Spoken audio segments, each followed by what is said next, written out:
Hey guys, AF2 Plumbing here, and today I got my 1962 Eljer Ellis flushing paper towels. So let's get 1, 2, 3, 4, 5, 6, 7,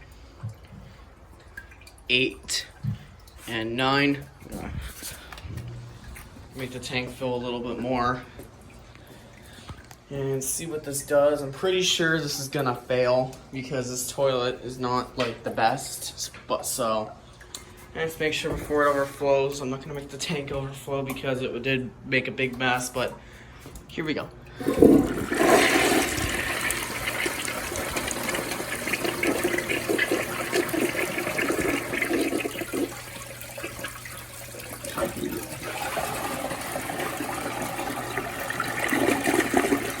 And it unblocked itself.